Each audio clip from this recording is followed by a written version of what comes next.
बिस्मिल्लाहिर्रहमानिर्रहीम। अस्सलाम वालेकुम। उम्मीद है आप सब लोग खैरियत से होंगे। हमारे पास हमने जो फेडरल बोर्ड के 1.1 से लेके 1.4 तक के न्यूमेरिकल्स कर लिए थे, ठीक है। और अब हमने 1.5 से लेके 1.10 तक जाना है, ठीक है। और थ्योरी फेडरल बोर्ड के यूनिट नंबर 1 की क्लास 9 की हो चुकी थी और अब हमने क्लास 10 की भी इसकी वीडियो अपलोड करनी है, ठीक है। अच्छा, हमारे पास अब सवाल है 1.5 और 1.5 में हो क्या रहा है। सवाल तो खैर तुम लोग बुक से देख सकते हो, मैं तुम्हें डायरेक्ट इसका सॉल्यूशन करवाऊंगा, ठीक है जी।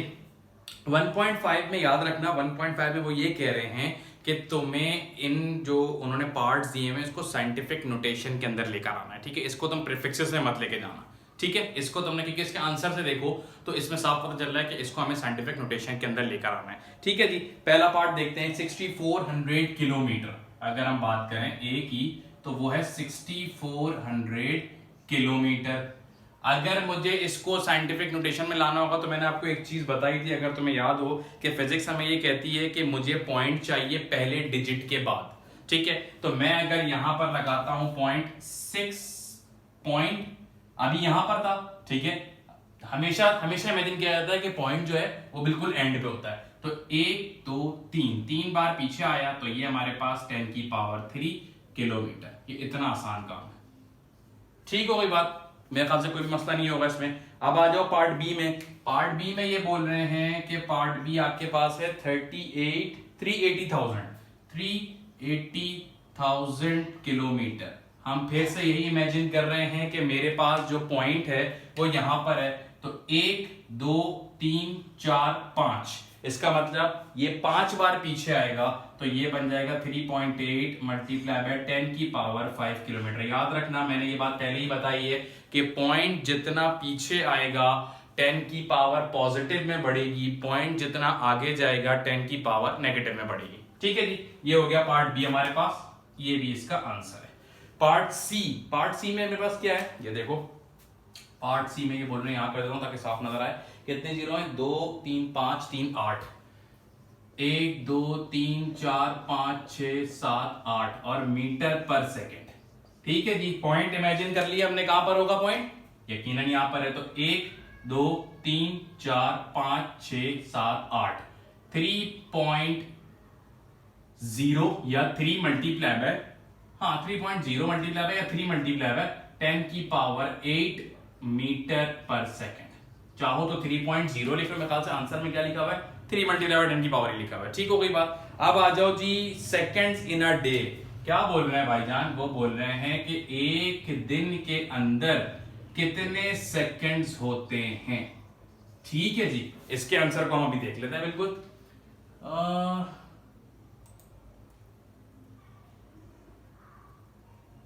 अच्छा, एक दिन में सबसे पहली बात, सबसे पहला काम, 1 day is equal to 24 hours.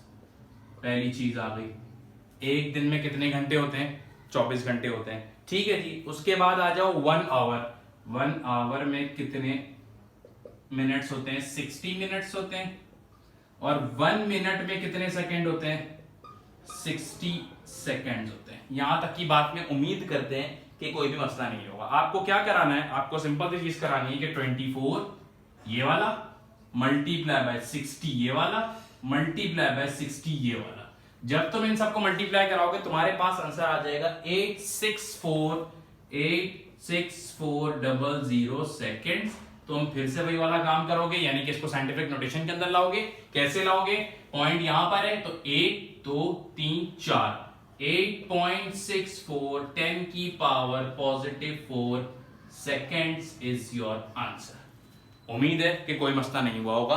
1 point, अच्छा हाँ, ये हो गई 1.5। 1.6 1.7 मैं करवा रहा हूं स्किप, बिकॉज उसके न्यूमेरिकल्स कभी भी नहीं आते हैं। फेडरल बोर्ड हो, सेंट्रल बोर्ड हो, vernier caliper and screw gauge is a practical topic, not a theoretical topic. थोड़ा बहुत पूछ लेंगे, उसका लीस्ट काउंट पूछ लेंगे। लीस्ट काउंट याद रखो, कांस्टेंट वैल्यू होती है, मैं कहा था 0.01 सेंटीमीटर होती है एक की, और एक की शायद 0.001 होती है। इसके लिए न्यूमेरिकल करने की जरूरत नहीं है, तो मैं 1.6 स्किप करा रहा हूं, मैं 1.7 स्किप करा रहा हूं, मैं डायरेक्ट आऊंगा 1.8 पे, ठीक है जी।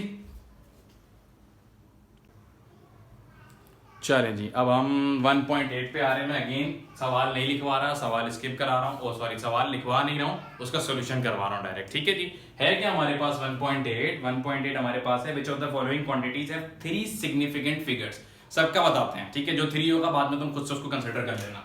पार्ट ए क्या है मेरे पास, पार्ट ए है 3 कितना है भाई, 0066 मीटर। भाई इसके अंदर हमने सिग्निफिकेंट फिगर्स के रूल्स पढ़े हैं, ठीक है, पढ़े हैं ना। तो हमारे पास इसके अंदर क्या कहानी है, इसके अंदर कहानी है कि ये सारे पॉइंट अगर ये 00 इन नंबर्स के बीच में, दैट्स व्हाई 1 2 3 4 5 सिग्निफिकेंट फिगर्स हैं इसमें।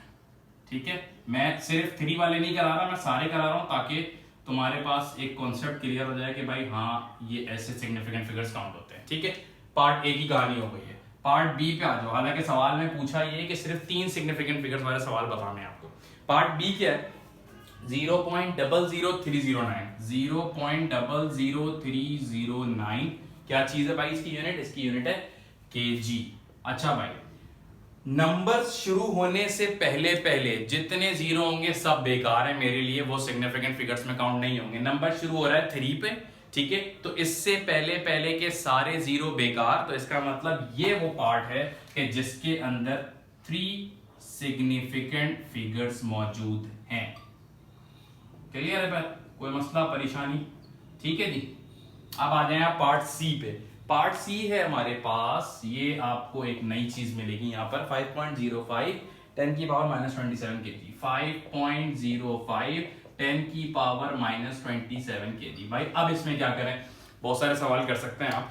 इसमें हमारे पास याद रखना, जब भी कोई एक्सपोनेंट वाली वैल्यू आ जाए और उसके अंदर पूछा जाए कि सिग्निफिकेंट फिगर्स बताएं, ये जो एक्सपोनेंट लिखा हुआ है इससे पहले पहले के जितने नंबर होंगे ये सारे सिग्निफिकेंट फिगर्स होंगे। इसका मतलब यहां पर हमारे पास 3 सिग्निफिकेंट फिगर्स हैं।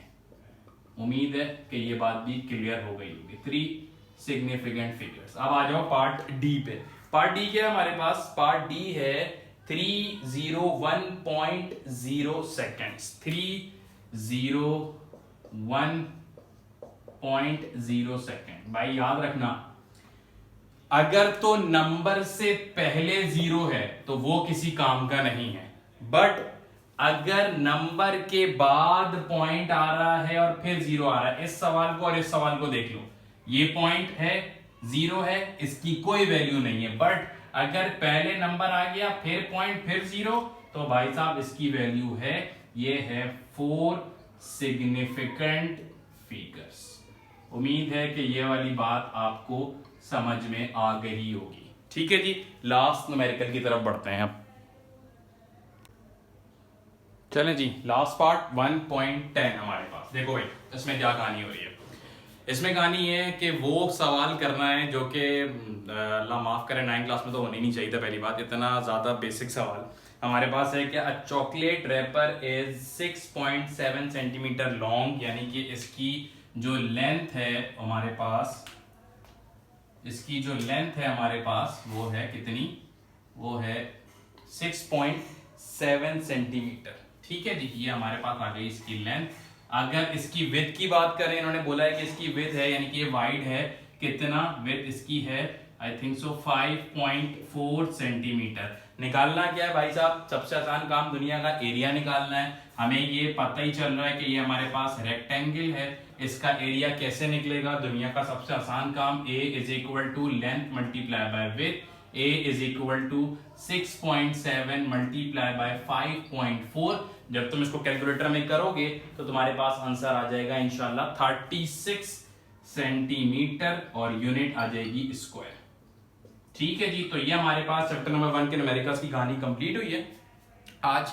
और अब हमने 9th क्लास का हमारा चैप्टर नंबर 1 हो गया, अब हमने चैप्टर नंबर 2 करना है। और इंशाल्लाह कोशिश मेरी ये है कि जो मैट्रिक्स सिंध बोर्ड का काम रहेगा तो थोड़ा सा यूनिट 10 का उसके न्यूमेरिकल और की थ्योरी अपलोड करनी है। ठीक है, इंशाल्लाह आपसे मुलाकात करते हैं नेक्स्ट वीडियो में। अपना ख्याल रखें, अल्लाह हाफिज।